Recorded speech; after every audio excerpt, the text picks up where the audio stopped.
প্রত্যেকটা মেয়ে চায় তার নিজের পরিবারের জন্য কিছু করতে, কিন্তু সবাই না সেই জায়গা করে নিতে পারে না।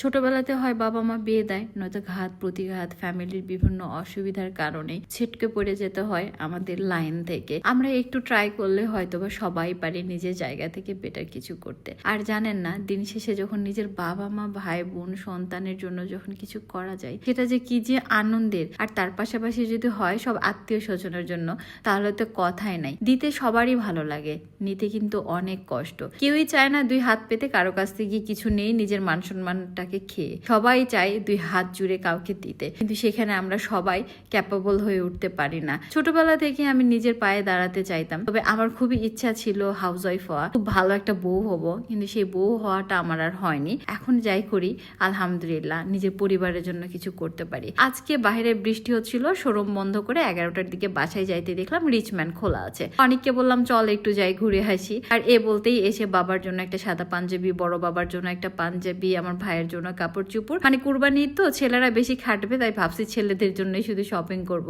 আমরা কিছুই নিব না। আর গত 2 ঈদ জুড়ে আমি নিজের জন্য কিছুই নেইনি, পরিবারের সবার জন্য নেওয়া হয়েছে। আমি কখনোই চাই না আমার পরিবার এটা মনে করুক আমি 2 হাতে কামাই করছি, নিজে হাতে 2 হাতে খরচ করছি। তারা যেন এটা দেখে যে আমার প্রতি অনেক দায়িত্ব, এবং সেগুলো আমি খুব সুন্দর মতো পালন করি। আর এখন না আমার নিজের কোনো জামা কেনাতে আনন্দই নাই, তার থেকে ভাল লাগে যে বাড়ির কারোর জন্য কিছু কিনি। সেটা যে শুধু আমার বাবা মা তা না, আমার চাচি বর্মা, আমার ফুপি, আমার বড় বুড়া, ছোট ভাস্তা ভাস্তিরা বা আমার বোনেরা, সেটা যে কেউ হতে পারে, বাড়ির জন্য কিনতে পারলে ভাল লাগে। এছাড়া তো এতিম বাচ্চা কাচ্চা যাদেরকে হয়তো কাপড় কিনে দিতে পারি না, বাট খাওয়ার বাসায় নিয়ে এসে খাওয়ার ব্যবস্থাটা করতে পারি। আলহামদুলিল্লাহ আমার খুব ভাল লাগে সেদিন যেদিন ফেরেস্তা বাচ্চাগুলো আমাদের বাসায় আসে খাতে, আমি নিজে হাতে বাজার করে দিই। আলহামদুলিল্লাহ আল্লাহ যেন আমাকে এইভাবে রাখে, আমি যেন সবার জন্য করতে পারি। আমার নিজের সুখের সংসার না হয়ে যদি সবার জন্য আমি ভালো কিছু করি, তাহলে আলহামদুলিল্লাহ। আল্লাহ হাফিজ।